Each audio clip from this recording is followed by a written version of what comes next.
मुझे पिज्ज़ा खाना है, मैं ये दाल और रोटी नहीं खाती। रस्सियों में बंधी हुई रितु लाल नाक से सूं सूं करती हुई पिज्ज़ा की फरमाइश कर रही थी। मैडम, शायद तुम्हारी नज़र कमज़ोर है, दिखाई नहीं दे रहा। दाल रोटी के साथ साथ चावल और अचार भी है। एक तो हम तुम्हें खाना खाने को दे रहे हैं, वरना और किडनैपर होते तो अब तक तुम्हारे मुंह में रुमाल ठूंस कर तुम्हें एक कोने में डाल चुके होते। पानी तक पीने को नहीं देते। तुम्हें दाल रोटी चावल अचार यहाँ तक कि सलाद भी मिल रहा है। उसके बाद भी तुम नखरे दिखा रही हो। क्या भूल गई हो, तुम अगवा हुई हो, अपने मायके में नहीं बैठी हो। उन किडनैपरों में से एक लड़का गुस्से से तड़प कर बोला। वो काफी देर से रितु के नखरे बर्दाश्त कर रहा था, लेकिन उससे भी ज्यादा घूर कर रितु ने उसे देखा तो वो लड़का एकदम घबराकर पीछे हुआ और चुपचाप अपनी कुर्सी पर जाकर फोन में ऐसे व्यस्त हो गया जैसे उसे यहाँ के माहौल से कोई मतलब ना हो।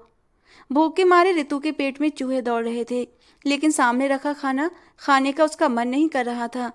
अब तो उसकी आंखों में आंसू भी आने लगे थे, और ये तो सिर्फ रितु जानती थी कि ये आंसू उसने जानबूझकर भरे थे, सिर्फ और सिर्फ इन लोगों से पिज्ज़ा मंगवाने की खातिर। उन सब नकाबपोशों में से अभिषेक उस मासूम को देखकर तरस खा गया। रितु एकदम रोने लगी। क्या हुआ, पिज्ज़ा के लिए रो रही हो? नहीं, मेरे पेट में दर्द हो रहा है। अच्छा, पेट में दर्द हो रहा है और पिज्ज़ा भी खाना है, अजीब पागल लड़की हो, अभिषेक ने उसे गुस्से से डांट दिया। अरे बुद्धू, वो वाला नहीं, बल्कि वो वाला पेट दर्द हो रहा है, रितु ने उसे घूरते हुए बोला। ये वाला और वो वाला क्या होता है? पेट दर्द तो पेट दर्द होता है ना? अजीत को कुछ समझ नहीं आया तो सवालिया नजरों से उसने अभिषेक को देखा था, जबकि अभिषेक को अब कुछ कुछ समझ आने लगा था और वो एकदम सदमे में बोल पड़ा। कहीं पीरियड्स तो नहीं आने वाले? अभिषेक की चीख पर राहुल ने उसे घूर कर देखा। तुझे बहुत पता है इन सब बातों का। अभिषेक उसके लिए पैंट्स और चॉकलेट्स लेकर आया। राहुल और अजीत ये देखकर एकदम से दंग रह गए थे। सेबा तो ऐसे कर रहा है जैसे इसकी बीवी हो। अभिषेक रितु को पिज्जा खिलाकर बेड पर लेटा आया था। एक काम कर, सुहागरात भी मना ले। पैट्स चॉकलेट तो ऐसे लाकर दे रहा है जैसे तेरी बीवी हो। अभिषेक ने राहुल की बात को इग्नोर करते हुए उसे जांचती नजरों से देखा। एक बात बताओ और सच सच बताओ, ये वही लड़की है ना? तुम लोगों ने फिर से कोई गड़बड़ तो नहीं कर दी? राहुल कुछ पल के लिए हड़बड़ाया। अरे बॉस, यकीन रखो हम पर, हमने पहले कभी गड़बड़ी की है जो अब करेंगे? राहुल ने उसके कंधे पर हाथ रखते हुए जज्बाती अंदाज में कहा। जवाब में अभिषेक आंखें छोटी करके उसे बुरी तरह घूरने लगा। तुम मुझे बस एक काम बता दो जो तुमने सही तरीके से किया हो। अभिषेक की बात पर राहुल खिसियानी हंसी हंसकर साइड में हो गया। ये लड़की बेहोश क्यों हो गई? कहीं मर तो नहीं गई? रितु जो आराम से लेटकर सोने की तैयारी कर रही थी, उसे यूं शांत देखकर अजीत को शक हुआ, क्योंकि उसकी पटर पटर चलती जबान बंद होना कोई आम बात नहीं थी। रास्ते भर बक बक करके उसने उन दोनों के कान खा लिए थे। उन्हें समझ नहीं आ रहा था कि वे किडनैपर हैं या फिर ये लड़की उन्हें किडनैप करके ले जा रही है। मजबूरन उन्हें उसे चुप करवाने के लिए उसे बेहोश करना पड़ा, और बेहोशी में ही उसे छोटे से अड्डे पर ले आए थे, जो कि अभिषेक के चौकीदार राजू बाबा के बेटे की पंचर की दुकान थी। उसके पिछले हिस्से में एक कमरा बना हुआ था। वहीं अभिषेक ने राहुल और अजीत से कहा था कि लड़की को लेकर आओ। अभिषेक काफी देर से सामने मौजूद उस लड़की के चेहरे को घूर रहा था। आखिरकार तंग आकर बोल पड़ा। ये तो मुझे तुम लोगों से पूछना चाहिए। हमें तो लगता है इसे बेहोश करने के लिए राहुल ने कोई बड़ा सख्त वाला केमिकल इस्तेमाल किया है। कोने में बैठे अजीत ने अपनी बात कहना जरूरी समझा, जबकि अभिषेक बस उन्हें गुस्से से घूर रहा था, जो किसी काम के नहीं थे। इससे तो अच्छा था कि वो लड़की को अगवा करने के लिए कोई आदमी खरीद लेता। कम से कम इस मामले के खराब होने की उसे टेंशन तो न होती। वे सब एक दूसरे से बातों में मगन थे जब एक मासूम सी सुरीली आवाज कानों में गूंजी। तुम लोग खामोशी से नहीं बैठ सकते क्या? मेरी नींद खराब हो रही है। मैं कल भी पूरी रात ठीक से सो नहीं पाई थी और अभी भी तुम लोगों के ड्रामे शुरू हो गए हैं। वो ऐसे बोल रही थी जैसे सामने मौजूद लोग उसके दुश्मन नहीं बल्कि उसे सगे भाई हों। अभिषेक ने उसकी बात सुनकर हैरत से अजीत की ओर देखा। कहीं तुमने सच में से नशा वशा तो नहीं कर दिया? भगवान से डरो यार, कैसी बातें करते हो तुम? क्या मैं तुमको ऐसा लगता हूँ? अजीत ने अपने कानों को हाथ लगाते हुए कहा। चुप कर जाओ तुम लोग प्लीज, मेरे सिर में दर्द होने लगा है। कितना बोलते हो यार तुम लोग। तुम लोगों ने तो लड़कियों को भी पीछे छोड़ दिया है। रितु अब अपनी दोनों आंखें खोलकर उन्हें घूरने लगी थी। तुम चुप करो, वरना ऐसी जगह पहुंचा देंगे जहां से तुम्हारी वापसी नामुमकिन हो जाएगी। राहुल ने उसे खूंखार लहजे में धमकाने की कोशिश की। पहले खुद तो उस गंदी जगह से उठ जाओ। रितु के कहने पर राहुल ने अचानक अपनी साइड पर देखा, जहां एक मासूम सी बिल्ली अपना पेट साफ कर रही थी। वो एकदम हड़बड़ाकर उठकर खड़ा हुआ। बड़ा आया मुझे गायब करने वाला, वो दांत किटकिटाते हुए बोली। अभिषेक उस वक्त खामोशी से उस लड़की की एक एक हरकत को नोट कर रहा था, जिसका चेहरा बेहद मासूम था, लेकिन जबान कैंची से भी ज्यादा तेज चल रही थी। Oh hello mister hero, I mean mister gunda, अपनी आंखें नीची कर लो, वरना अगली मुलाकात कोर्ट में होगी। अजीत की नजरों की तपिश अपने चेहरे पर महसूस करते हुए वो तीखे शब्दों में बोली। और ये तुम लोगों ने क्या मुझे रस्सियों से बांध रखा है? तुम लोगों को एहसास भी है कि मैंने अपना मैनीक्योर और पेडिक्योर पर कितने पैसे खर्च किए हैं? जल्दी से रस्सियां खोलो। अगर मेरे हाथों में निशान पड़े तो मैं इस दुनिया में तुम लोगों का आखिरी निशान भी नहीं छोड़ूंगी। बस बहुत हो गया, अपनी जबान बंद करो, वरना काट कर कुत्तों को खिला दूंगा।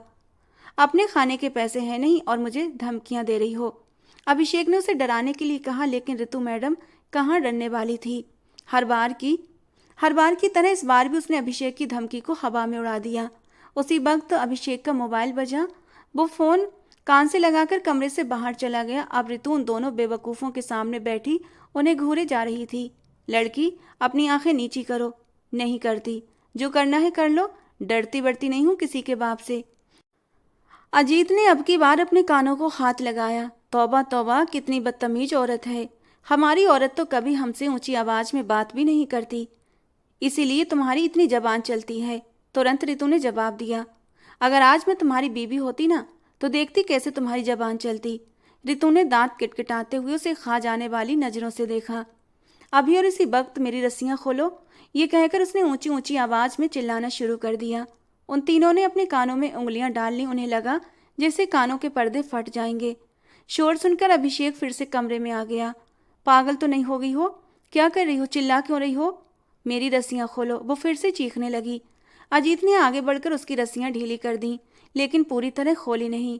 उसके हाथ पांव अब थोड़ी हरकत करने के काबिल हो गए थे, लेकिन जैसे ही उसने अपनी कलाई पर निशान देखा, उसने एक दिल दहला देने वाली चीख मारी। इस पर अभिषेक उछलकर 2 कदम पीछे हट गया। आखिर क्या चीज हो तुम? वही जो तुम लोग अफोर्ड नहीं कर सकते। ऋतु ने एक अदा से अपने बाल हवा में झटकने की कोशिश की, मगर नाकाम रही, क्योंकि हाथ अभी भी रस्सियों में बंधे थे, जबकि अजीत उसकी बेबसी पर दांत दिखा रहा था। ऋतु मैडम का इरादा बाद में उससे अच्छी तरह निपटने का था। अब मुझे बताओ, तुम लोग मुझे यहाँ किस लिए लेकर आए हो? अगर तुम्हें लगता है कि मेरे पापा को कॉल करके तुम उनसे पैसे मांगोगे, तो ये तुम्हारी सबसे बड़ी गलतफहमी है, क्योंकि तुम लोगों से पहले मैं भी एक बार ये ड्रामा कर चुकी हूँ। ये कहकर उसने मासूमियत से सिर झटका। 1 साल पहले पैसों की सख्त जरूरत पड़ने पर उसने अपने अगवा होने का ड्रामा रचाया था, लेकिन उसके पापा उसे रंगे हाथों पकड़कर लाए थे, जहां वो पिज्जा और बर्गर से इंसाफ कर रही थी और उसके साथी किडनैपर लैला मैं लैला पर डांस कर रहे थे। तब अजय साहब ने बाकायदा माथा पीट लिया था और 1 महीने के लिए ऋतु को घर में कैद कर दिया था। लेकिन आज तो वो सचमुच अगवा हो चुकी थी। अभिषेक उसके सामने कुर्सी रखकर सुकून से बैठ गया, टांग पर टांग चढ़ाए उसे जांचती नजरों से देख रहा था, जबकि ऋतु मासूमियत से टिमटिमाती आंखों से उसे घूर रही थी। यार, वैसे हैंडसम तो तुम बहुत हो और अच्छे खासे चिकने भी। ये कहकर ऋतु ने सीटी की शक्ल में होंठ घुमाए तो वो एकदम से हड़बड़ा गया। ऐसा नहीं था कि वो पहले कभी किसी लड़की के साथ फेस टू फेस नहीं हुआ था। वो शहर के सबसे बड़े बिजनेसमैन का बेटा था और खुद भी एक बड़े प्रोजेक्ट पर काम कर रहा था। लड़कियां उसके पीछे पागल थीं, लेकिन वो हद से ज्यादा मगरूर था। उसने कभी किसी की तरफ नजर उठाकर भी नहीं देखा था। फालतू मुंह लगाना तो बहुत दूर की बात थी। ऋतु के बारे में उसने जो कुछ भी सुन रखा था, वो सब उसके सामने उल्टा साबित हो रहा था। वो ना तो सीधी सादी लड़की थी और ना ही किसी नॉर्मल बैकग्राउंड की लग रही थी। अगर इस तरह देखते रहोगे तो तुम्हें मुझसे मोहब्बत हो जाएगी, इसलिए नजरें नीचे कर लो। ऋतु ने यह कहकर उसे बाईं आंख मारी तो वो एकदम से हड़बड़ाकर सीधा होकर बैठ गया। देखो लड़की, मैं तुमसे 2 टूक अंदाज में बात करूंगा। तुम अपनी रिपोर्ट वापस ले लो, इसी में तुम्हारी भलाई है। तुम सोच भी नहीं सकती तुम्हारी वजह से मेरे दोस्त को कितनी मुसीबत उठानी पड़ी थी। वो अब संजीदगी से उसके चेहरे को घूरते हुए बोल रहा था, जबकि ऋतु सोच में पड़ गई थी। देखो, मैं जानती हूँ कि मेरे अंदर एक कीड़ा मौजूद है जिसकी वजह से मैं चैन से नहीं बैठ सकती, लेकिन माँ कसम, मैंने कभी ऐसा काम नहीं किया कि पुलिस जाने की नौबत आ जाए। मेरे बाप को पता चल गया तो वो मेरी हड्डियां तोड़कर मुझे घर पर ही बिठा देगा। ये इल्ज़ाम किसी और पर लगाना मेरे लिए ये सहना बड़ा मुश्किल है। ये कहते हुए ऋतु ने बड़ी मुश्किल से रस्सियों से अपना बायां हाथ बाहर निकाला और कानों को हाथ लगा लिया। अभिषेक एक बार फिर से पलटकर अजीत की ओर देखने लगा, जिसने नजरें चुरा लीं और बेवजह कोई गाना गुनगुनाने लगा। तुम लोगों को 100% यकीन है कि ये वही लड़की थी? हाँ यार, हमें पूरा यकीन है। राहुल ने जल्दी से आगे बढ़कर सफाई दी। खुद भी देख ले, इसने भी लाल रंग के कपड़े पहने हुए हैं। क्या तूने इसकी गाड़ी का नंबर देखा था? अभिषेक ने एक एक शब्द को चबाते हुए पूछा। इस बार राहुल हड़बड़ा गया। मुझे एक इम्पोर्टेंट कॉल करनी है, मैं थोड़ी देर में आता हूँ। ये कहकर वो जल्दी से कमरे से बाहर खिसक लिया था। अभिषेक ने जिन लोगों को लड़की उठाने के लिए कहा था अभिषेक ने जिस लड़की को उठाने के लिए कहा था उसने लाल रंग के कपड़े पहने हुए थे और वो भी उसी पार्लर गई थी जिसमें कि ऋतु गई थी। दोनों की टाइमिंग भी एक जैसी थी। बस उसे निकलने में थोड़ी देर हो गई थी। जब ऋतु बाहर निकली तो उसकी सारी निशानियां वैसी ही थीं जैसी अभिषेक ने बताई थी। ऋतु की गाड़ी भी उसी लड़की की गाड़ी के साथ खड़ी थी।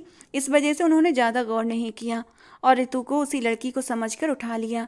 हालांकि रास्ते में अजीत ने कहा भी था कि इस लड़की की शक्ल थोड़ी सी बदल गई है, पहले से ज़्यादा प्यारी हो गई है। सिर्फ अजीत ही था जिसने उस लड़की की शक्ल देखी हुई थी, मगर दूर दूर से, और अभिषेक ने उसी के भरोसे बाकी लोगों को भेज दिया था। मुझे भूख लगी है। ऋतु ने एक और पिन उन लोगों को चुभा दी। दाल है, चावल है, अचार है, रोटी है, इसे लाकर दे दो, ये खा लेगी। राहुल ने अपने एक साथी से कहा। मुझे दाल नहीं खानी, मुझे पिज्ज़ा खाना है, उसने जिद कर दी। तो हम यहाँ तुम्हें डेट पर लेकर नहीं आए हैं। तुम लोगों की शक्ल इतनी प्यारी भी नहीं कि मैं तुम्हारे साथ डेट पर आऊँ, वो बराबर का जवाब देते हुए बोली। राहुल पांव पटकता हुआ साइड में हो गया। बॉस, ये लड़की तो हमसे डर ही नहीं रही, हम क्या खाक किडनैपर बनेंगे? जबकि अभिषेक गहरी सांस लेकर रह गया। ऋतु मासूमियत से आंखें टिमटिमाकर अभिषेक को देखने लगी। तो मुझे जरा एक बात तो बताओ, तुम सिंगल हो या फिर लड़कियां बड़कियां भी फंसाई हुई हैं? वैसे जितने हसीन तुम हो ना, 3-4 गर्लफ्रेंड्स तो तुम्हारी जरूर होंगी। मैं इस तरह की बेकार हरकतें करना पसंद नहीं करता, अभिषेक ने नफरत से सिर झटकते हुए जवाब दिया। वो खामोशी से कुर्सी पर बैठी पूरे कमरे को गौर से देखने लगी। उसके पेट में हल्का हल्का दर्द उठ रहा था और ये दर्द क्यों हो रहा था ये बात उसे अच्छी तरह पता थी, जिसकी वजह से वो थोड़ी सी डिस्टर्ब हो गई थी। अभिषेक ने जब उसके चेहरे के बदले हुए भाव देखे तो पूछे बिना न रह सका, क्या हुआ, तुम ठीक तो हो? नहीं, उसने मासूमियत से सर नामे हिलाकर जवाब दिया। मुझे लगता है मुझे वॉशरूम जाने की ज़रूरत है। भाई, हम कहते हैं कि इसको एक कदम भी बाहर मत निकलने देना, वरना ये यहाँ से भाग जाएगी। अजीत, जो कुछ देर पहले ही कमरे में आया था, उसके उठने से पहले ही बोल पड़ा। अभिषेक ने उसे बहुत ही गंदे तरीके से घूरा तो वो सटपटाते हुए वहीं वापस बैठ गया। किसी भी तरह की चालाकी करने की कोशिश मत करना, अभिषेक उसे समझाते हुए उसकी रस्सियां खोलने लगा। उसी वक्त उसका मोबाइल बजा। स्क्रीन पर जगमगाते मैसेज को देखकर उसने अचानक अपनी आंखें बंद कर लीं। अभिषेक को अपने अंदर गुस्से की लहर उठती महसूस हो रही थी। उसका बस नहीं चल रहा था कि वो अपने निकम्मे दोस्तों को जिंदा जमीन में दफन कर दे। वे गलत लड़की को अगवा करके ले आए थे। अभिषेक को खुद पर भी अब बुरी तरह गुस्सा आने लगा था और शर्मिंदगी का एहसास भी अलग हो रहा था। अब उसे समझ नहीं आ रहा था कि वो अपनी गलती कैसे सुधारे। दूसरी तरफ जब ऋतु कुर्सी से उठी तो वहां लाल रंग के छोटे छोटे निशान दिखाई दिए। उन्हें देखकर अभिषेक बुरी तरह सटपटा गया। अचानक उसने दोबारा ऋतु को खींचकर कुर्सी पर बिठा दिया। वो हैरानी से उसकी शक्ल देखने लगी। तुम ये क्या कर रहे हो? बहुत अर्जेंट जाना है मुझे, उसने इस बार धीमे से अभिषेक के कान में कहा। अभिषेक जरा सा उसके कानों की तरफ झुका और संजीदा लहजे में बोला, क्या तुम्हारे पास इस सब का इंतजाम नहीं था? हैरत के मारे ऋतु की आंखें खुली की खुली रह गईं और देखते ही देखते शर्म से उसका चेहरा लाल अंगार बन गया। ओए मजनू, तू क्या इस लड़की के साथ फेरी हो रहा है? पीछे खड़े राहुल से ये मंजर देखा नहीं गया और वो जलन में बोल पड़ा। तुम चुपचाप खड़े रहो, अभी जो मैं तुम लोगों के साथ करने वाला हूं ना, वो तो तुम लोग मरते दम तक याद रखोगे, अभिषेक ने उसे धमकाते हुए कहा और फिर दोबारा ऋतु की ओर देखा। नहीं, उसने बेबसी और मासूमियत से सिर नाम हिला दिया। अगले ही पल उसे गुस्सा आया था। और तुम तो ऐसे पूछ रहे हो जैसे ये लोग मुझे पिकनिक पर लेकर आए थे, जो मैं सारा इंतजाम करके चलती। ये लोग मुझे किडनैप करके लाए थे। अभिषेक को फिर से शर्मिंदगी महसूस होने लगी। अच्छा सुनो, तुम यहीं पर बैठी रहना, उठना मत। वो उसके लिए सामान लेने के इरादे से कमरे से बाहर निकलने ही लगा था कि उसे फिर से ऋतु की हल्की सी आवाज़ सुनाई दी। सुनो, मेरे लिए चॉकलेट्स भी लाना, बहुत दिल कर रहा है। वो एक पल के लिए चौंका, फिर उसे याद आया कि ऐसी हालत में लड़कियां चॉकलेट खाना पसंद करती हैं, जबकि राहुल के तो तन बदन में आग लग गई। ओह हेलो मैडम, हम तुम्हें अगवा करके लाए हैं, तुम्हें होटल में खाना खिलाने के लिए नहीं, जो तुम हमारे साथ इतना फ्री हो रही हो। और सुन अभिषेक, तू कहाँ जा रहा है? कहीं ऐसा तो नहीं कि जैसे फिल्मों में होता है वैसे ही तुझे भी इस लड़की से पहली नज़र में मोहब्बत हो गई है? राहुल की आंखों में ये मंजर बहुत बुरी तरह से चुभ रहा था। देखो मिस्टर हैंडसम, तुम जल्दी से जाओ, इन लोगों को छोड़ो, इनसे तो मैं खुद ही निपट लूंगी। ऋतु ने हाथ हवा में झुलाकर उसे बाहर निकलने का इशारा किया तो वो उसकी शक्ल देखता रह गया। काफ़ी देर से वो अपने दिमाग पर जोर डालने की कोशिश कर रहा था, मगर उसे याद नहीं आ रहा था कि ये लड़की उसने पहले भी कहीं देखी है। वो गाड़ी में जाकर बैठा ही था कि उसके दिमाग में अब जैसे धमाका सा हुआ। धीरे धीरे उसे सारा मंजर याद आ गया। ये तो वही लड़की थी जिसे वो पिछले 2 सालों से तलाश कर रहा था। यही तो वजह थी कि उसकी इस कदर जबान दराजी के बावजूद भी वो उसके किसी सवाल का जवाब नहीं दे पा रहा था। अभी भी जब वो उसके करीब गया था तो उसे वही जानी पहचानी खुशबू महसूस हुई थी।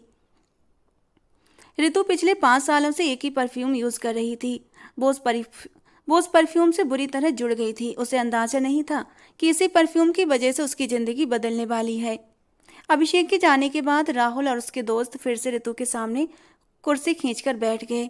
और दीदी, तुम हमें एक बात तो बताओ। अब की बार जैसे ही अजीत ने उसे दीदी कहा तो वो तड़प कर अजीत के चेहरे की ओर देखने लगी। मैं तुमसे पूरे 5 साल छोटी हूँ। खबरदार, जो तुमने मुझे खुद से बड़ा बनाया। ओह दीदी, ये सारी बातें छोड़ो। मैं तो तुम्हारी इज्जत करता हूँ, इसी वजह से तुम्हें दीदी कहता हूँ। तुम हमें ये तो बताओ कि तुम्हारा बाप कितना अमीर है? अगर हम तुम्हारे बाप से 1 करोड़ मांगे तो क्या वो हमारी झोली में फेंक देगा? ऋतु ने उसे इतनी बुरी तरह घूरा कि वो नजरें चुराने पर मजबूर हो गया। मैं तुम लोगों को एडवांस में बता चुकी हूँ कि मेरा बाप मेरी वजह से तुम लोगों को एक फूटी कौड़ी भी नहीं देगा। लेकिन हाँ, अगर तुमने उसे फ़ोन करने की कोशिश की तो वो यहाँ अगले 1 घंटे में पहुँच जाएगा और तुम लोगों को जेल की सलाखों के पीछे भी फेंक देगा। क्या तुम लोग जानते नहीं हो कि मैं शहर के कमिश्नर की बेटी हूँ? ये सुनकर राहुल और अजीत दोनों ही खिलखिलाकर हंस पड़े। बस बस, ये लंबी लंबी किसी और के सामने जाकर छोड़ना।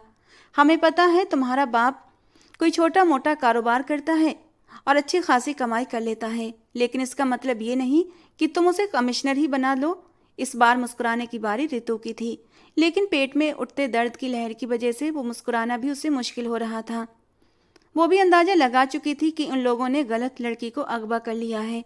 अभिषेक जैसे ही सामान लेकर वापस आया, अजीत ने बिना कुछ सोचे समझे उसके हाथों से थैली उचक ली। लेकिन जैसे ही अजीत ने थैली खोली, उसके मुंह से जोरदार चीख निकल गई। सारा सामान थैली से निकलकर जमीन पर फैल गया था। ऋतु ने अचानक ही अपनी गर्दन फेर ली। ओ भाई, ये तो गजब हो गया। कब हुआ ये? कैसे शुरू हुआ? ओ भाई, हमें भी तो बताओ, हम तुम्हारी पूरी पूरी मदद करेंगे। अगर इलाज के लिए हमें अपना एक गुर्दा भी बेचना पड़ा तो हम तुम्हारे लिए अपना गुर्दा भी बेच देंगे।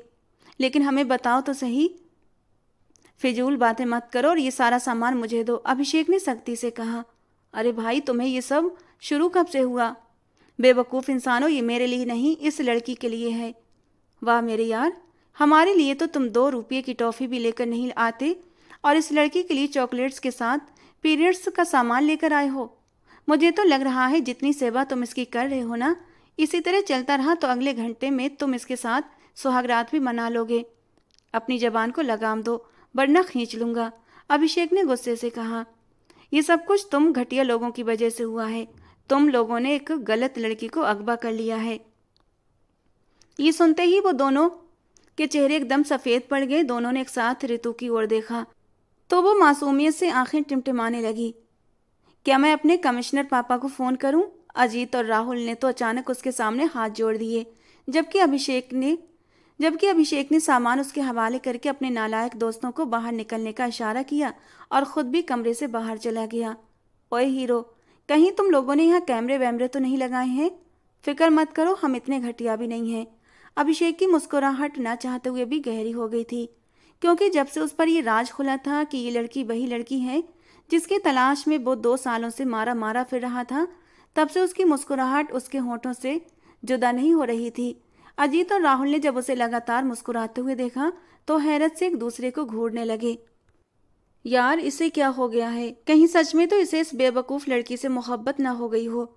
मैं तो सोच रहा हूँ, अगर इसने हमारे खिलाफ थाने में रिपोर्ट कर दी या फिर इसका कमिश्नर बाप यहाँ पहुँच गया तो हमारी तो बाट लग जाएगी।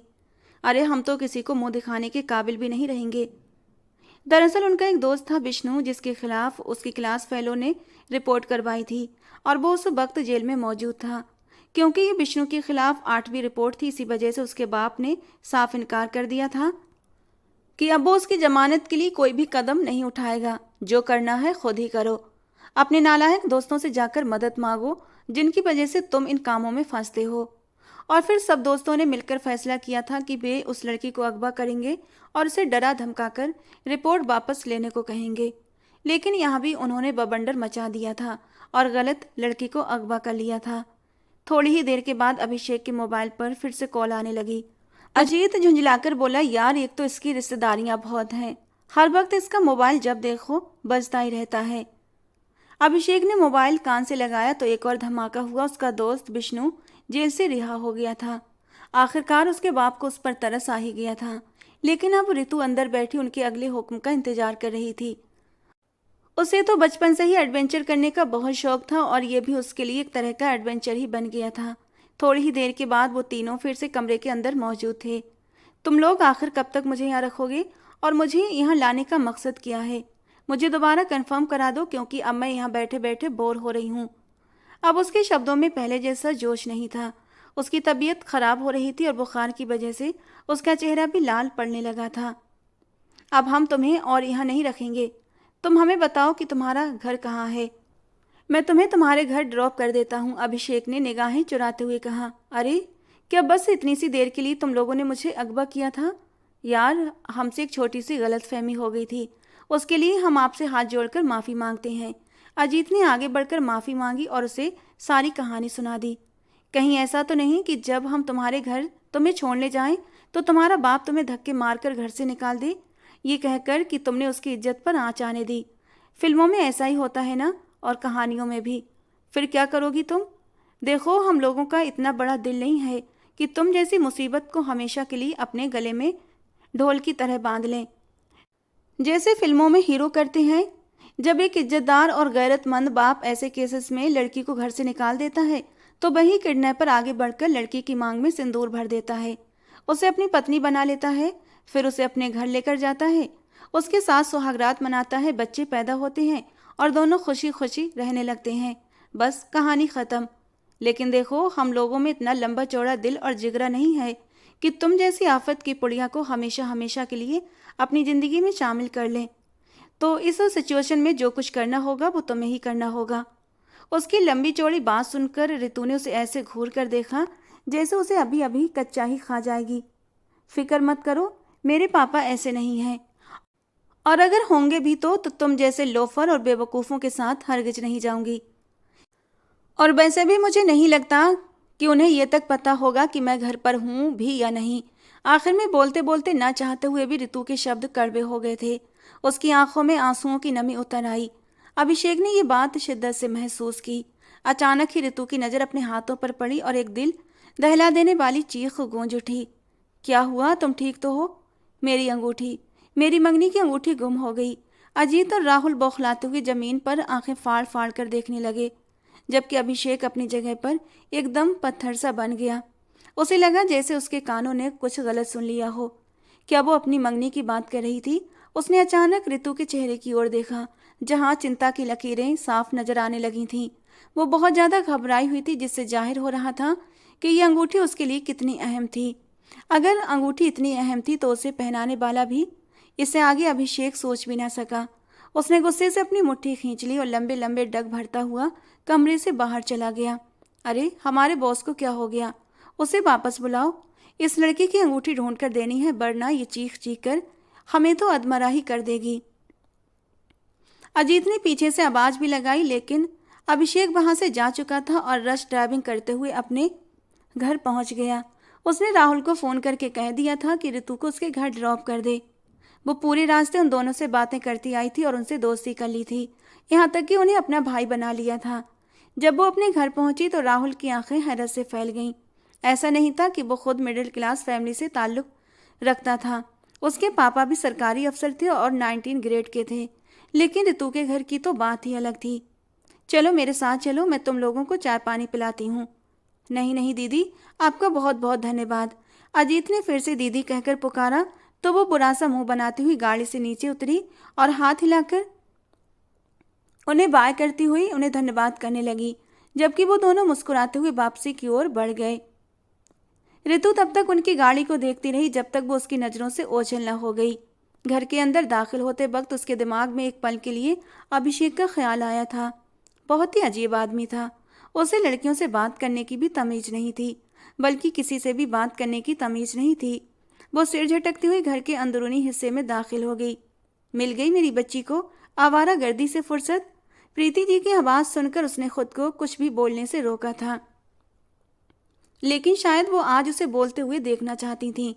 मैंने तुम्हारे बाप को समझाया भी है कि वो तुम्हें थोड़ी सी लगाम डाले, मगर तुम्हारा बाप सुनता ही नहीं। अगर ऐसे ही चलता रहा तो कल को हमारा मुंह काला करके तुम हमें पूरी दुनिया के सामने रुस्वा कर दोगी। प्रीति जी ने बात आगे बढ़ाई तो वो अपनी जगह रुक गई। आपको मुझे नहीं, बल्कि अपनी बेटी को लगाम डालने की ज़रूरत है। आपको पता भी है कि इस वक्त वो कहाँ है? शहर की सबसे बदनाम जगह पर अपने दोस्तों के साथ पार्टी कर रही है। कल को अगर उसकी तस्वीरें वगैरह लीक हो गई तो मुंह छुपाने को आपको जगह भी नहीं मिलेगी। इसीलिए भलाई इसी में है कि मुझ पर से अपनी निगाहें हटाएं और अपनी बेटी की तरफ लगा दें। ये कहकर वो रुकी नहीं थी, बल्कि लंबे लंबे डग भरती हुई अपने कमरे की ओर बढ़ गई।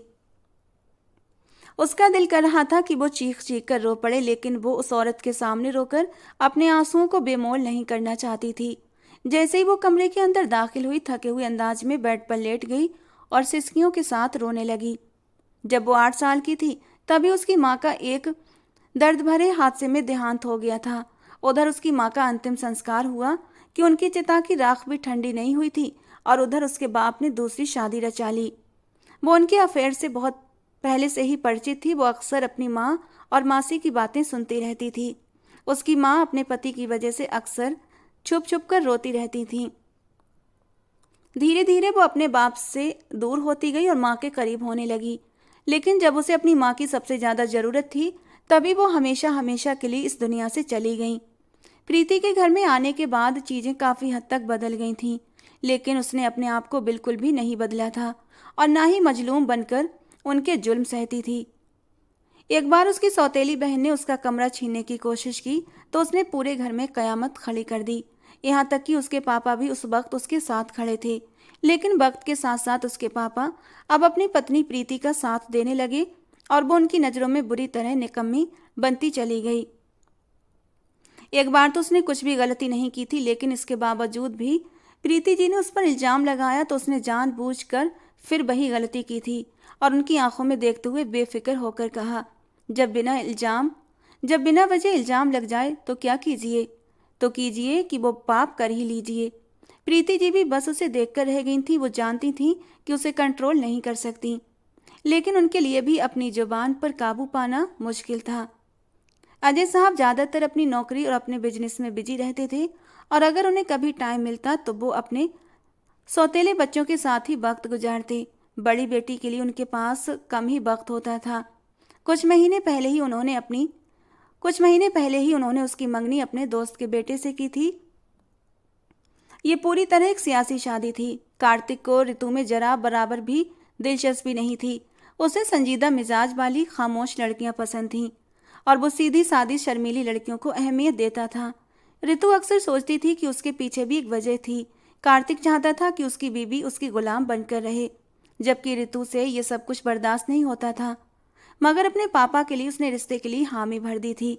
उनके ख़ानदान की कुछ रस्में और कुछ असूल थे, जिसमें से एक परंपरा ये थी कि उनके ख़ानदान में होने वाली मंगनियाँ कभी टूटती नहीं थीं और जवान देने वाला पीछे नहीं हटता था।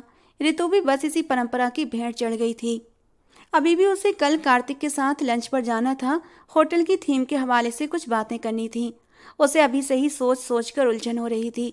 रात के वक्त उसे नींद भी नहीं आ रही थी, तो उसने गैर इरादी तौर पर मोबाइल में गैलरी खोल ली और तस्वीरों को देखने लगी। अचानक वो कश्मीर वाली तस्वीरों पर पहुंची और उसके दिमाग में एक धमाका हुआ। उसके वजूद को झटका लगा। वो जल्दी से अपने बेड पर उठकर बैठ गई। अरे वो बंदा, वो तो वही था जिसकी उस दिन मैंने जान बचाई थी। अभिषेक के बारे में सोचकर ही उसके होंठ सीटी की सूरत में घूम गए। आज जब उसने अभिषेक को देखा था तो वो याद करने की कोशिश भी कर रही थी, लेकिन कई साल गुजर गए थे और अभिषेक का चेहरा भी बिल्कुल बदल चुका था। उस दिन उसका चेहरा जख्मों से भरा हुआ था, जिसे पहचानना मुश्किल हो रहा था। शिट, मुझे किसी का तो नंबर लेना चाहिए था। अब मैं अपने भाइयों से दोबारा कब मुलाकात करूंगी? उसे अब सच में अफसोस हो रहा था। कम से कम वो अजीत भाई का ही नंबर लेकर आती, जो अच्छा खासा मजाकिया इंसान था। अगर कभी कभार उसका मूड खराब होता तो वो उससे बात करके अपने मूड को बेहतर बना सकती थी। 2 साल पहले वो अपने दोस्तों के साथ घूमने के लिए कश्मीर गई थी। वहां रास्ते में ही एक गाड़ी का एक्सीडेंट हुआ था। ऋतु ने जाकर देखा तो गाड़ी में अभिषेक मौजूद था। ऋतु ने अपनी फ्रेंड के साथ मिलकर अभिषेक को अस्पताल लेकर गई थी और फिर काफ़ी देर तक उसके साथ ही बैठी रही थी। उस लड़के के होश में आने के बाद भी ऋतु उसके पास ही ठहरी रही और फिर उसके घर वालों के आने पर वो वहाँ से चली गई। अभिषेक को वो लड़की पहले ही नज़र में बहुत अच्छी लगी थी, लेकिन उसके पास उस लड़की का कोई अता पता नहीं था। उसे लग रहा था कि ये सिर्फ और सिर्फ कुछ दिनों का नशा है जो खुद ब खुद दिमाग से उतर जाएगा, लेकिन इतने साल गुजरने के बावजूद भी वो उसे भूल नहीं पाया था। ऋतु उसी के बारे में सोचते सोचते सो गई थी। अगली सुबह उसने अपने मंगेतर से बहाना बना लिया कि उसे एमफिल में एडमिशन करवाने के लिए यूनिवर्सिटी जाना है। उसने अपनी ग्रेजुएशन पूरी कर ली थी, लेकिन अब टाइम पास के लिए एमफिल करने का भी इरादा था। इस तरह से उसे घर के टॉक्सिक माहौल से थोड़ी देर के लिए रिहाई मिल जानी थी। दोस्त वगैरह तो वो पहले भी ज़्यादा नहीं रखती थी, बस 2-3 ही लोग थे, वो भी आजकल अपने काम के हवाले से बिजी थे। ऋतु जैसे ही एडमिशन फॉर्म सबमिट करवाकर पीछे घूमी, उसका वजूद किसी भारी चीज़ के साथ जाकर टकराया। अंधे हो गए हो, वो गुस्से से चीखी, लेकिन जैसे ही निगाहें उठी तो सामने ही अभिषेक खड़ा था। उसके बाकी के शब्द मुंह में रह गए। राहुल, जो थोड़ी ही दूरी पर खड़ा था, ऋतु को देखकर तेजी से चलता हुआ उसके पास आ गया था। ओह हेलो सिस्टर, कैसी हो तुम? मुझे तो लगा कि अब कभी तुमसे मुलाकात नहीं होगी, लेकिन लगता है हम तुम्हें कुछ ज़्यादा ही पसंद आ गए हैं। यही बात मुझे तुम लोगों से करनी चाहिए। जबकि अभिषेक खामोशी से उन्हें बोलते हुए देख रहा था। सूरज की रोशनी ऋतु के चेहरे पर पड़ रही थी और उसकी बिराउन आंखें चमक रही थीं। अभिषेक ने भी आगे बढ़कर उसी यूनिवर्सिटी में एमफिल में एडमिशन लिया था, प्रोजेक्ट मैनेजमेंट के सब्जेक्ट में। जब ऋतु के इस बारे में पता चला तो उसने अभिषेक के जाने के फौरन बाद ही एडमिशन फॉर्म दोबारा रिफिल किया। इस बार उसने प्रोजेक्ट मैनेजमेंट के डिपार्टमेंट को सेलेक्ट किया था। उसके होठों पर एक शरारती मुस्कुराहट फैली हुई थी, जबकि आंखों में भी शरारत नाच रही थी। यूनिवर्सिटी के पहले दिन जब वो अंदर दाखिल हुई तो उसकी नज़र अभिषेक पर पड़ी। वो हर तरफ से लापरवाह नज़र झुकाए डिपार्टमेंट की तरफ बढ़ रहा था। वो भी छोटे बच्चों की तरह उछलती हुई उसके पीछे भागी और हल्का सा थप्पड़ अभिषेक के सर पर मारा। इससे पहले कि अभिषेक कुछ कहता, सामने मौजूद लड़की को देखकर उसने अपने होंठ सी लिए। ये क्या बदतमीजी है? मैं जो चाहे कर सकती हूँ, तुम मुझे रोक टोक नहीं सकते। और तुम्हें ऐसा क्यों लगता है? क्योंकि मेरे पास तुम लोगों की सबसे बड़ी कमजोरी है। तुम लोगों ने मुझे अगवा किया था। अगर मैं चाहूँ तो अभी के अभी पुलिस को जाकर बता सकती हूँ। तुम्हारे पास सबूत नहीं है, इसी वजह से कोई तुम्हारी बात पर यकीन नहीं करेगा। अभिषेक ने उसकी बात पर जैसे नाक से मक्खी उड़ाई। ऋतु उसके बराबर होने की कोशिश में परेशान हो रही थी, क्योंकि अभिषेक बहुत तेज तेज चल रहा था। उसने अपनी रफ्तार बढ़ाई तो अचानक उसे ठोकर लगी। इससे पहले कि वो जमीन पर गिर जाती, अभिषेक ने उसकी कमर पर हाथ रखकर उसे गिरने से बचा लिया। वो दोनों इस वक्त एक दूसरे के बेहद करीब थे। ऋतु अभिषेक की सांसों की गर्मी अपने माथे पर महसूस कर रही थी और बुरी तरह से डिस्टर्ब हो रही थी, जबकि अभिषेक की हालत भी उससे अलग नहीं थी। वो लोग काफ़ी देर तक किसी पोजीशन में रहे कि आगे पीछे से गुजरने वाले स्टूडेंट ने उनका ध्यान एक दूसरे की तरफ दिलाया तो वो जल्दी से सीधा होकर खड़ा हो गया। तुम ठीक हो? उसने नरम लहजे में सवाल किया। रितु को अपनी धड़कनों की आवाज़ अपने कानों में गूंजती हुई महसूस हो रही थी और उसके गाल अपने आप से तपने लगे थे। उसे खुद को कंपोज करने में काफ़ी वक्त लग गया। क्लास में पहुंचते ही उसने सबसे पहले अभिषेक को यही कहा, आज तुमने अपना एहसान चुका दिया। तुमने मेरी मदद की थी और आज मैंने तुम्हारी मदद कर दी। ये सुनकर वो चौंक गया। फिर बात को समझते हुए उसने हाँ में गर्दन हिला दी। लेक्चर के बीच भी वो उसे लगातार बातें कर रही थी और एक पल के लिए भी वो खामोश नहीं रही थी। क्या तुम थोड़ी देर के लिए चुप होकर नहीं बैठ सकती? अभिषेक ने सख्त लहजे में कहा तो वो बुरा सा मुंह बनाते हुए सर ना में हिलाने लगी। तो फिर किसी और के साथ जाकर बैठ जाओ, यहाँ पर मेरा दिमाग मत खाओ। मैं अपना कीमती वक्त निकाल कर यहाँ क्लास लेने के लिए आया हूँ, तुमसे बेकार की बात करने के लिए नहीं। अभिषेक की बातें सुनकर रितु को बुरा लगा। तुम इस काबिल ही नहीं हो कि तुम्हारे साथ कोई बंदा हंसकर बात भी कर सके, तो फिर क्यों कर रही हो? जाओ किसी और से बातें करो, यहाँ पर तुम्हारी तरह के हजारों नमूने बैठे हैं। ये कहकर वो उठकर कमरे से बाहर ही निकल गया। अभी दूसरी क्लास में काफ़ी टाइम रहता था, जबकि रितु डबडबाई हुई आंखों से उसकी पीठ को घूरती रह गई। एक नंबर का खड़ूस इंसान है ये, जरा भी तमीज नहीं कि लड़कियों से कैसे बात करते हैं। पागल साइको कहीं का। कल थोड़ा सा ख्याल रख रहा था जैसे मेरा कोई बहुत बड़ा सगा हो, और आज देखो, पागल इंसान। ये कहकर वो फिर से अपनी किताबों पर झुक गई। अभी कुछ ही पल गुजरे थे कि उसके पहलू में एक और क्लास फेलो आकर बैठा। उसका नाम आदित्य था और वो पंजाब से था। उसकी नेचर भी काफ़ी ज़्यादा जॉली थी। रितु थोड़ी ही देर में उसके साथ फ्री हो गई। अभिषेक जब वो वापस रूम में लौटा तो न जाने क्यों रितु को उस लड़के के साथ फ्री होता देखकर उसके तन बदन में आग लग गई थी, मगर उसने कुछ भी नहीं कहा। वो रितु के बराबर वाली सीट पर जाकर बैठ गया। अब उसे लेक्चर पर भी फोकस नहीं हो रहा था। बार बार उसकी नज़रें भटकती हुई रितु की सीट पर जा रही थीं और रितु ये बात अच्छी तरह महसूस कर रही थी और दिल ही दिल में खुश भी हो रही थी। जब छुट्टी के टाइम पे दोनों बाहर निकले तो रितु एहसान करने वाले अंदाज में बोली, अगर तुम मुझसे सॉरी कर लो तो हो सकता है मैं तुम्हें माफ़ कर दूं। वो फिर से उसके बराबर में चलने लगी थी। अभिषेक ने इस बार अपनी गर्दन झुका ली और धीमी आवाज़ में कहा, सॉरी। रितु को मुश्किल से ही उसकी आवाज़ सुनाई दी। तब तक तो वो उसकी नज़रों से ओझल भी हो चुका था। रितु जब यूनिवर्सिटी के दरवाजे पर पहुंची तो सामने ही कार्तिक खड़ा था। वो फौरन ही हकीकत की दुनिया में वापस आ गई। थोड़ी देर पहले उसके दिमाग में जो सपने चल रहे थे वो सारे चूर चूर हो गए। मैं कब से तुम्हें कॉल कर रहा हूँ, मेरी कॉल क्यों नहीं उठा रही थी? कार्तिक का अंदाज काफ़ी गुस्से से भरा था। क्लास ले रही थी? क्या मेरी कॉल तुम्हारी क्लास से ज़्यादा इम्पोर्टेंट है? उसने तीखे शब्दों में सवाल किया। मेरा ख्याल है तुम्हें अपने सवाल का जवाब काफ़ी देर पहले ही मिल चुका होगा। वो भी कहाँ पीछे रहने वालों में से थी। कार्तिक बस उसके चेहरे को घूर कर रह गया। जब वो गाड़ी में बैठी तब उसने तंजिया अंदाज में कहा, तुम्हारी बेकार की बातें मैं शादी के बाद बर्दाश्त नहीं करूँगा। अपनी ही लंबी जुबान काट कर आना, क्योंकि मुझे बदतमीजी करने वाली औरतें बिल्कुल पसंद नहीं, और मुझे भी बिना वजह हुक्म चलाने वाले मर्दों से नफरत है। उसने भी बराबर का जवाब दिया। कार्तिक ने एक झटके से गाड़ी रोक दी। उतरो उतरो मेरी गाड़ी से। ये सुनकर रितु ने नासमझी से उसके चेहरे की ओर देखा। क्या मतलब है तुम्हारा? मैंने कहा अभी और इसी वक्त मेरी गाड़ी से उतरो, वरना मैं तुम्हें धक्के देकर गाड़ी से बाहर फेंक दूंगा। कार्तिक, तुम पागल तो नहीं हो गए हो? तुम मुझे इस तरह बीच रास्ते में उतरने के लिए कैसे कह सकते हो? और ये रास्ता भी काफ़ी सुनसान है। इतना टाइम गुजर गया है, मैं यहाँ पर अकेली। उसके शब्द मुंह में रह गए क्योंकि कार्तिक ने उसे हाथ पकड़कर गाड़ी से बाहर खींचकर निकाल लिया था। इससे पहले वो कुछ समझ पाती, कार्तिक अपनी गाड़ी वहां से लेकर चला गया। रितु का दिल दर्द से भर गया। उसने अपना मोबाइल निकाला ताकि पापा को कॉल करके उन्हें उनके पसंदीदा दामाद की हरकत के बारे में बता सके, मगर मोबाइल की बैटरी ख़त्म हो चुकी थी।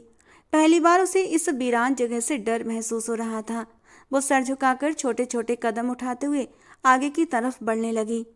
अभी कुछ ही सेकंड गुजरे थे कि ये गाड़ी उसके करीब आकर रुकी। वो डर से उछलते हुए पीछे की तरफ हटी। लगता है तुम्हारा सो कॉल्ड मंगेतर तुम्हें यहाँ पर अकेला छोड़कर भाग गया है। अभिषेक की आवाज़ सुनकर उसके होंठ खुद ब खुद मुस्कुराहट में ढल गए। अरे दीदी, मैं तो तुमसे कहता हूँ ऐसे आदमी को शादी से पहले ही तलाक देकर इसका काम खत्म करो। अजीत भाई और राहुल दोनों गाड़ी की पिछली सीट पर बैठे हुए थे। दोनों ने जज्बाती अंदाज में उसे उसके मंगेतर से रिश्ता खत्म करने की तरकीब दे दी, तो वो भी कड़वाहट भरे अंदाज में मुस्कुरा दी। ऐसा नहीं हो सकता, जब तक पापा हुक्म नहीं करते तब तक मैं उसके साथ रिश्ता खत्म नहीं कर सकती, वरना मैं उनकी नज़र में बहुत बुरी लड़की बन जाऊंगी। वो तो पहले भी मुझे पसंद नहीं करते हैं। अभिषेक ने उसके लहजे में नमी महसूस की तो अचानक पहलू बदल कर रह गया। क्या तुम हम लोगों के साथ खाना खाना पसंद करोगी? कसम से बहुत भूख लग रही है। अरे तुमने तो मेरे मुंह की बात छीन ली, रितु ने भी चहकते हुए कहा। उसके बाद वो लोगों के साथ खाना खाने के लिए होटल में गई और वहां जाकर उसे सारी कहानी समझ में आ गई। उसका मंगेतर जो उसे बीच सड़क पर छोड़कर गया था, वो इस होटल में एक लड़की के साथ बैठा हंस हंस कर बातें कर रहा था। अभिषेक ने अचानक कुर्सी खींचकर उसके सामने रखी और उसके सामने आकर बैठ गया। रितु को अब अपना मंगेतर नजर नहीं आ रहा था। अभिषेक ने उसका ध्यान दूसरी तरफ से भटकाया और उसकी प्लेट में खाना डालने लगा। वो बस उस इंसान के चेहरे को देखकर रह गई जो किसी और के दिए गए जख्म पर मरहम लगाने का काम कर रहा था। कार्तिक उस औरत के साथ इतना मगन था कि उसे आसपास का कोई होश नहीं था। वो लोग उनके जाने के बाद भी वहीं पर बैठे रहे थे। रितु को अब किसी भी चीज़ में कोई इंटरेस्ट नजर नहीं आ रहा था। घर वापस जाने के बाद उसने अपने पापा को बताने की कोशिश की तो उन्होंने उसकी बात को इग्नोर कर दिया, उल्टा उससे डांटने लगे। तुम इतनी छोटी सोच की कब से बन गई हो? इतना तो तुम्हें आइडिया होना चाहिए कि वो बिजनेसमैन है और उसका हजारों तरह की बिजनेस वुमेन के साथ रिश्ता रहता है। लेकिन जरूरी तो नहीं कि ये रिश्ता सिर्फ और सिर्फ वैसा हो जैसा तुम सोच रही हो। वो लोग किसी बिजनेस डील के सिलसिले में भी वहाँ होटल में जा सकते हैं। पापा, आप मुझे बताएं, कौन सी बिजनेस डील पर एक आदमी दूसरी औरत का हाथ पकड़ता है? अजय साहब उसकी बात सुनकर गुस्से में खड़े हो गए। मुझे नहीं लगता कि उसने कोई बहुत गलत काम किया हो। तुम्हारे बस सोचने का नज़रिया छोटा हो गया है, बिल्कुल अपनी माँ की तरह। अपने दिमाग को थोड़ा सा खोलो, अपनी सोच को बदलो, वरना तुम्हारे लिए सोसाइटी में सरवाइव करना मुश्किल हो जाएगा। ये कहकर वो वहाँ से चले गए थे। वक्त का काम है गुजरना और वक्त तेजी से गुजरता जा रहा था। अभिषेक ने खुद से वादा किया था कि चाहे कुछ भी हो जाए वो अब उस लड़की से कोई दिलचस्पी नहीं रखेगा, लेकिन वो चाह कर भी अपने वादे पर कायम नहीं रह पाता था। जब भी ऋतु उससे बात करती तो वो हर चीज़ भूल जाता, यहाँ तक कि ये बात भी कि वो लड़की किसी और की मंगेतर है। उसको सिर्फ इतना पता था कि वो उससे मोहब्बत करता है। अगले ही हफ्ते ऋतु के घर में उसके पापा की प्रमोशन पार्टी रखी गई और इस पार्टी में भी वो अलग थलग सी एक टेबल पर जाकर बैठी हुई थी, जबकि उसका मंगेतर लड़कियों के झुरमुट में मौजूद था। उसे कोई इंटरेस्ट नहीं था, वो बहुत ज़्यादा बोर हो रही थी। जब अचानक ही एक जानी पहचानी मर्दाना आवाज़ सुनकर उसका चेहरा खुशी से खिल उठा। वो अभिषेक ही था। ब्लैक कलर के 3 पीस सूट में वो बहुत हैंडसम लग रहा था। वो दोनों काफ़ी देर तक एक दूसरे से बातें करते रहे। अभिषेक के पेरेंट्स एक बार पहले भी उसके पापा यानी अजय साहब से ऋतु के रिश्ते की बात कर चुके थे, लेकिन तब अजय साहब उसका रिश्ता कार्तिक को दे चुके थे। जब ऋतु को इस बारे में पता चला तो उसका दिल एक पल के लिए धड़कना भूल गया। जाने कब उसे अभिषेक से मोहब्बत हुई थी, उसे भी इस बात का एहसास न हो सका। लेकिन अब उसे उस इंसान की मोहब्बत उसके दिल में मजबूत जगह बना चुकी थी। इस मोहब्बत को ख़त्म करना मुश्किल नहीं, नामुमकिन था। वो जितना भी उससे दूर जाने की कोशिश करती, वो इंसान उतना ही उसके दिमाग पर सवार होता जा रहा था। दूसरी तरफ अभिषेक का भी यही हाल था। वो दोनों आपस में नॉर्मल अंदाज में बातें कर रहे थे कि तभी अचानक अभिषेक एक पल के लिए खामोश हुआ और दूसरे ही पल गहरी आवाज में बोला, क्या तुम मुझसे शादी करोगी? रितु को लगा कि उसके कानों ने कुछ गलत सुन लिया है। सॉरी, आप कहना क्या चाहते हैं? अभिषेक ने अपनी बात दोहराई। अब किसी भी तरह की गलतफहमी का गुमान नहीं था, क्योंकि वो दो टूक अंदाज में अपनी बात रितु के सामने रख चुका था।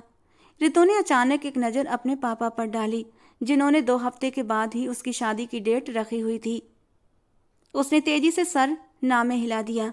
मैं अपने पापा को धोखा नहीं दे सकती, उसने ये कहा और उठकर अपने कमरे में चली गई। वो लड़की थी और मजबूर थी, लेकिन अभिषेक मर्द था और वो मजबूर नहीं था। उसे पता था अपनी मोहब्बत को किस तरह से हासिल करना है। वो ऋतु के अंदाज से अपने लिए पसंदीदा के रंग देख चुका था। इसी वजह से उसके दिल में जो आखिरी फांस चुभी हुई थी वो निकल गई थी। बचपन से उसने यही तो सीखा था, जो चीज़ पसंद आ जाए उसे हासिल कर लो। पहले धीरे धीरे जायज़ तरीके से कोशिश करो, लेकिन अगर कोई रुकावट बनने की कोशिश करे तो उसे रास्ते से हटा दो। उसके रास्ते में सबसे बड़ी रुकावट कार्तिक था, जो कि पहले ही अमेरिका में शादी कर चुका था और यहाँ पर भी उसकी सैकड़ों के हिसाब से गर्लफ्रेंड थी। वो सारी दुनिया के सामने बहुत ही कॉन्फिडेंस से अपनी गर्लफ्रेंड जाहिर भी करता था, लेकिन जब ऋतु को जाहिर करने की बारी आती तो वो अपना और ऋतु का रिश्ता छुपाता था। दूसरा ऋतु के पापा और उसकी सौतेली माँ थे, जिनका अब अभिषेक किसी भी खातिर में सामना करने का इरादा नहीं रखता था। शादी का दिन था। ऋतु ब्यूटी पार्लर से तैयार होकर निकली थी कि एक काले रंग की गाड़ी उसके सामने आकर रुकी। अभी उसे संभलने का मौका भी नहीं मिला था कि किसी ने उसका हाथ पकड़कर उसे झटके से गाड़ी के अंदर खींचा और उसकी नाक पर रुमाल रखकर उसे बेहोश कर दिया। जब उसे होश आया तो वो रस्सियों से बंधी हुई नहीं थी, बल्कि एक आलीशान कमरे में मौजूद थी। सामने ही अभिषेक खड़ा मुस्कुरा रहा था। ऋतु को अब उस पर गुस्सा आ रहा था। उसने नफरत महसूस की थी, जिसने उसे किडनैप करके यहाँ तक लाया था, वो भी उसकी शादी से ठीक पहले। उसके तो बहमो गुमान में भी नहीं था कि अभिषेक ऐसी घटिया हरकत करेगा। उसने एक जोरदार थप्पड़ अभिषेक के चेहरे पर मारा। वो अपने होंठ भींचकर जमीन को घूरने लगा। मैंने कहा था ऋतु, मैंने कहा था मुझे तुमसे शादी। अभिषेक की आवाज़ धीमी लेकिन कड़क थी। तुमने इसे मजाक समझा? तुमने समझा कि मैं उन बुज़दिल में से हूं जो अपनी मोहब्बत को किसी और की सेज पर सजता हुआ देखकर खामोशी से आंसू बहाएंगे? ऋतु गुस्से से तड़प उठी। मोहब्बत? इसे तो मोहब्बत कहते हो? ये तो खुदगर्जी है, ये पागलपन है। हाँ, शायद पागलपन ही है, अभिषेक ने कहा। उसकी आवाज़ कमरे की दीवारों से टकराई। जिस दिन मुझे तुम पहली बार मिली थी उसी दिन मेरा दिल सीने से निकलकर तुम्हारे कदमों में जा गिरा था। तुम सोच भी नहीं सकती हो कि मैंने तुम्हें किन किन गलियों और किन किन शहरों में तलाश न किया। बहुत तड़पा हूँ मैं तुम्हारे लिए। वो एकदम ऋतु की तरफ बढ़ा। ऋतु डर और गुस्से से पीछे हटी। जब मुझे तुम्हारी मंगनी का पता चला तो मैंने अपने दिल पर पत्थर रख लिया था और पीछे हट गया। मैंने सोचा अगर तुम उस इंसान के साथ खुश हो तो मैं तुम्हारी खुशी में अपनी हार स्वीकार कर लूँगा। उसने गहरी सांस ली। आंखों में बसी चमक उभर आई। मगर वो घटिया इंसान था और मैं तुम्हें उस इंसान के हवाले नहीं कर सकता। अगर मैं ऐसा करता तो मेरी मोहब्बत पर लानत है। खैर, मैं तुम्हें यहाँ अपनी बेबसी की दास्तान सुनाने के लिए नहीं लाया। जल्दी से अपने आप को दिमागी तौर पर तैयार कर लो। अभी थोड़ी देर में ही हम दोनों की शादी होने वाली है। उसका अंदाज हर तरह के जज्बे से साफ था। मुझे तुमसे शादी नहीं करनी। मैंने तुमसे पूछा नहीं है, तुम्हें बता रहा हूँ। किसी भी तरह का तमाशा किए बिना अपने आप को शादी के लिए तैयार कर लो, वरना तुम्हारा बाप अगले दिन किसी को मुंह दिखाने के काबिल भी नहीं रहेगा। वो उसे धमकी देना नहीं चाहता था, मगर अंदाजा लगा चुका था कि मैडम पर कुछ ज़्यादा ही अपने बाप की मोहब्बत का भूत सवार है और वो इसी बात का फ़ायदा उठा रहा था। ऋतु बेबसी के मारे उसके चेहरे को देखकर रह गई। जब वो बाहर गई तो वहाँ उसके भाई लोग भी मौजूद थे, मगर उसने किसी से भी बात करना जरूरी नहीं समझा। राहुल ने बनावटी गुस्से से अभिषेक को देखा तो वो कंधे उचकाकर रह गया। बाहर लॉन में शादी का इंतजाम था। थोड़ी देर में ही उनकी शादी हो चुकी थी। रात के वक्त जब अभिषेक कमरे में गया तो कमरे का नक्शा एकदम से बदला हुआ था। उसने अचानक अपने सर पर दोनों हाथ रख लिए। उसके फेवरेट परफ्यूम जमीन पर पड़े किरची किरची हो चुके थे। बेड की चादर जमीन पर थी। अलमारी में जितने भी कपड़े थे वो सारे फर्श पर बिखरे हुए थे और वॉशरूम में पानी की टोटी खुली हुई थी, जिससे पानी कमरे के अंदर जमा होने लगा था। ये तुमने क्या किया है? वो गले के बल चिल्लाया तो ऋतु दूसरी तरफ करवट बदल कर लेट गई। वो अपने कपड़े बदल चुकी थी और सर तक चादर तान कर लेटी हुई थी। वो आगे बढ़ा। झटका देकर ऋतु का बाजू पकड़कर उठाया तो वो आंखें घुमाने लगी। फिर मासूमियत से बोली, क्या कर रहे हो पतिदेव? मुझे नींद आ रही है, सोने दो मुझे। उसने ऐसे शब्दों में कहा कि अभिषेक के दिल की धड़कन रुक सी गई। अजीब सी बेचैनी उसके पूरे वजूद पर छा गई। ऋतु की नींद से भरी हुई आंखें उसे बुरी तरह बहका रही थीं। दूसरी तरफ ऋतु ने उसकी आंखों में गुस्से की बजाय जुनून की तलब देखी तो बुरी तरह हड़बड़ाते हुए पीछे हटी, लेकिन तब तक वो उसे खींचकर अपने करीब कर चुका था। एक तो तुम्हें सजा देने का दिल ही नहीं करता क्योंकि तुम सर से पैर तक मोहब्बत करने के लायक हो। ये कहकर वो उसके होंठों पर झुकने ही वाला था कि रितु ने अचानक अपने होंठों पर अपना हाथ रख दिया। अभिषेक को ये बात बिल्कुल भी पसंद नहीं आई। उसने रितु का हाथ उठाया और उसके दोनों बाजू पकड़कर पीछे की तरफ बांध दिए। क्या तुम मेरे साथ जबरदस्ती करोगे? वो बनावटी गुस्से के साथ बोली। अगर तुम इस तरह जिद करोगी तो मुझे जबरदस्ती करनी पड़ेगी। इसीलिए अच्छी बीवियों की तरह मेरा साथ दो, मुझे खुश करो, ये तुम्हारा फर्ज है और मेरा हक। तुम जिस हक की बात कर रहे हो वो हक मैं मानती नहीं हूँ। तुमने मेरे साथ जबरदस्ती शादी की, तुमने मुझे मेरे घर से उठाया है। पहले तो तुम मुझसे इस सब की माफ़ी मांगो, इसके बाद तुम्हें कुछ मिल सकता है। वो आंखें दिखाते हुए बोली। ठीक है, मैं आपसे माफ़ी मांगता हूँ। मैंने जो कुछ भी किया वो गलत किया। आप जो भी सज़ा देंगी मुझे मंजूर होगा। तुम्हारी सज़ा ये है कि अगले 1 महीने तक मेरे करीब नहीं आओगे और ना ही मुझे हाथ लगाने की कोशिश करोगे। अभिषेक बोलकर पछताया कि उसने उसे सज़ा का हक क्यों दिया था। आपकी हर बात मंजूर है लेकिन ये नहीं। ये कहकर वो फिर से उसके होंठों पर झुकने लगा तो रितु ने जल्दी से अपना चेहरा मोड़ लिया। अब की बार अभिषेक के माथे पर बल पड़ गए। वो उसके होंठों पर झुककर जबरदस्ती उन्हें अपने कब्जे में ले चुका था। रितु ने विरोध करने की कोशिश की लेकिन फिर धीरे धीरे उसका विरोध दम तोड़ने लगा। जब अभिषेक उससे दूर हुआ तो वो उसके सीने पर सर रखकर गहरी गहरी सांसें ले रही थी, जबकि अभिषेक उसकी सांसों की तपिश को अपने सीने पर महसूस करते हुए बुरी तरह से जुनूनी हो रहा था। उसने बहुत ही सावधानी के साथ रितु को बेड पर लिटाया और उसकी गर्दन में अपना चेहरा छुपाने लगा। रितु ने तड़पते हुए उसके सर को अपने हाथों में थाम लिया तो वो उसके दोनों हाथों को अपने हाथों में लेते हुए फिर से उसकी गर्दन पर अपनी मोहब्बत की निशानियां छोड़ने लगा। मैं अभी भी तुमसे नाराज हूँ। तुम इस तरह से मेरे करीब आकर मुझे काबू में नहीं कर सकते। उसने फूली हुई सांसों के बीच मुश्किल से ये शब्द कहे, क्योंकि अभिषेक दोबारा से उसकी सांसों को गिरफ्तार कर गया था। तुम्हारी नाराजगी भी सराखों पर। तुम 1000 बार नाराज होगी और मैं 1000 बार तुम्हें मनाऊंगा, लेकिन फिलहाल मुझे डिस्टर्ब मत करो। मुझे अपनी कुर्बत से बेगाना मत करो। तुम सोच भी नहीं सकती कि मैंने तुम्हें कितना चाहा है और मैंने तुम्हारा कितना इंतजार किया है। वो एक बार फिर से जुनूनी हो रहा था। जैसे ही अभिषेक ने उसके कंधे को हल्का सा काटा वो सिसक कर रह गई। उसकी सिसकियां अभिषेक को और भी बेचैन कर रही थीं। वो बेकरार होकर एक बार फिर से उसके वजूद पर अपनी मोहब्बत के निशान छोड़ने लगा। जैसे ही उसने शर्ट के नीचे हाथ डालते हुए रितु की धड़कनों को अपने हाथों में लेकर हल्का सा दबाया, वो बेचैन होते हुए उठकर बैठ गई। अभिषेक को बिल्कुल अंदाजा नहीं था कि उसने शर्ट के नीचे कुछ नहीं पहना है। जब उसके हाथ उसकी नरम मुलायम धड़कनों पर पड़े तो रितु का दिल तेजी से धड़कने लगा था और वो हड़बड़ाकर उठ बैठी थी।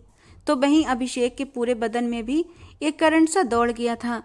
वो धीरे से खुलकर मुस्कुरा दिया, क्योंकि जानता था कि आज से पहले उसके करीब कोई भी मर्द नहीं आया था।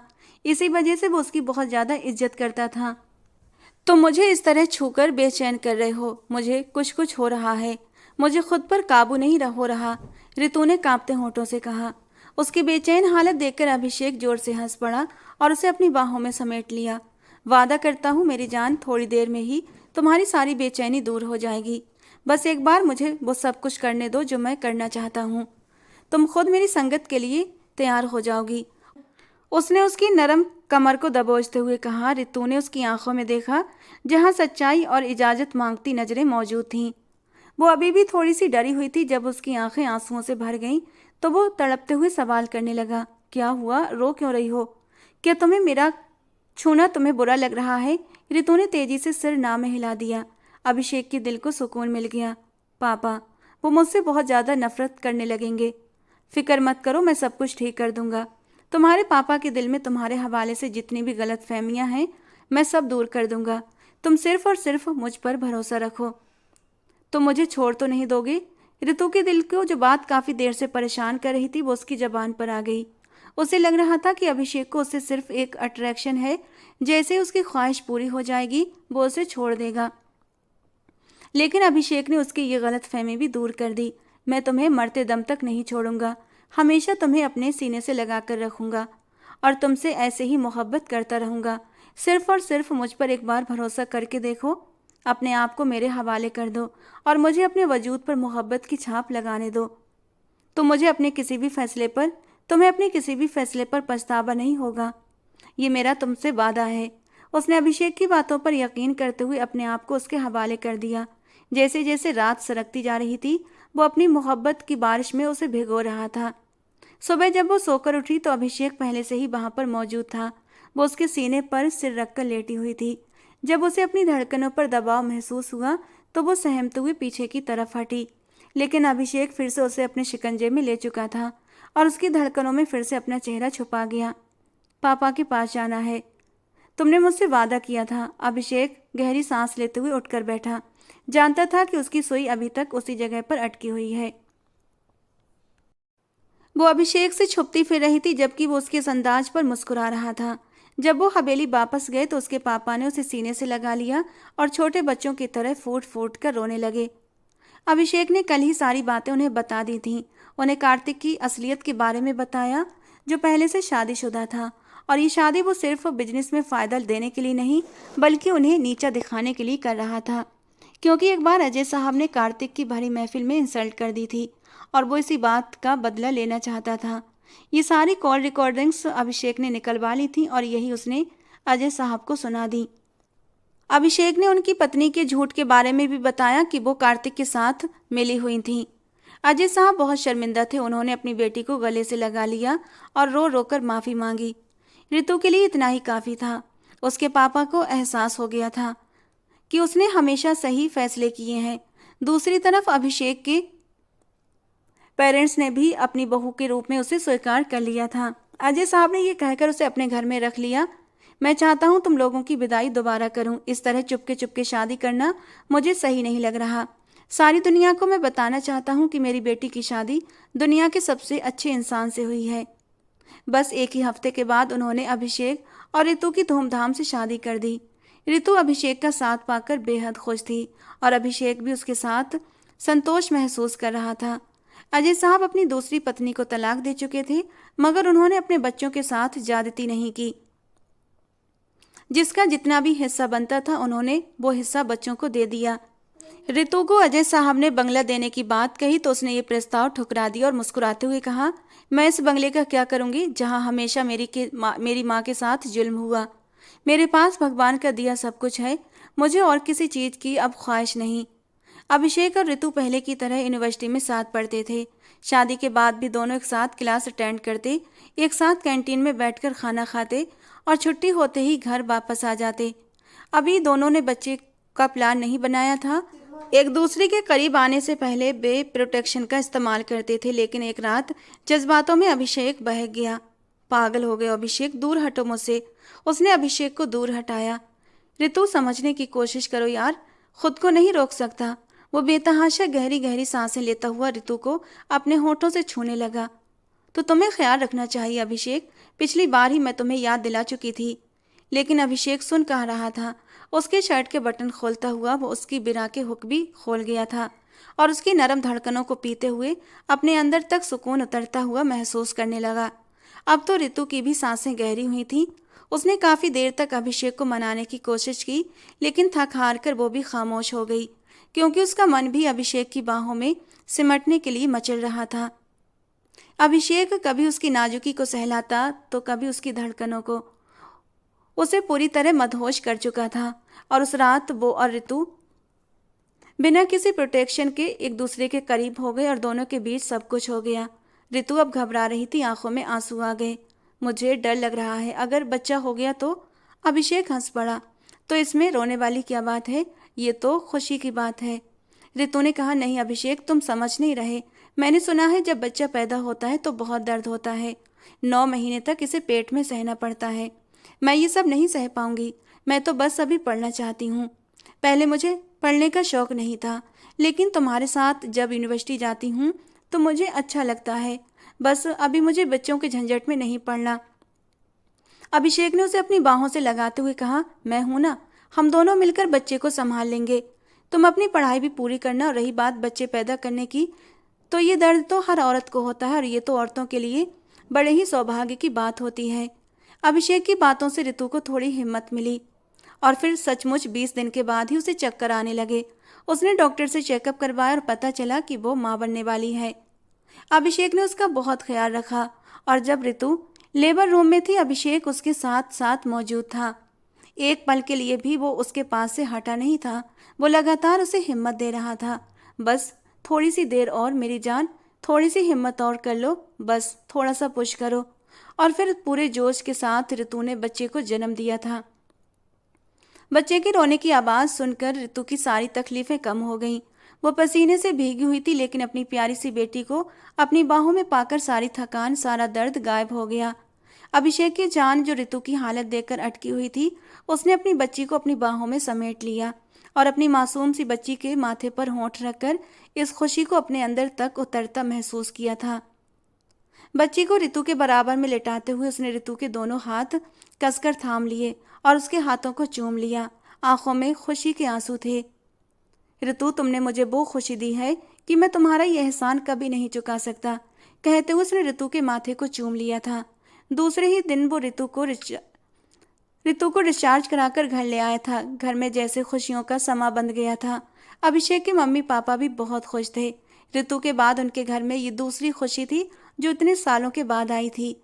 दोनों की फैमिली पूरी हो गई थी। जिंदगी का सफर अब और भी सुहाना हो गया था, जहाँ छोटी छोटी खुशियाँ, छोटी छोटी नोक-झोंक उनकी जिंदगी को मुकम्मल बना रहे थे। तो दोस्तों, आज की हमारी ये कहानी आपको कैसी लगी, कमेंट बॉक्स में ज़रूर बताना। पसंद आई हो तो प्लीज़ लाइक करना। ऐसी और रोमांटिक कहानियाँ सुनने के लिए हमारे चैनल को सब्सक्राइब करना। मिलते हैं दोस्तों अगली किसी नई और रोमांटिक सी कहानी के साथ।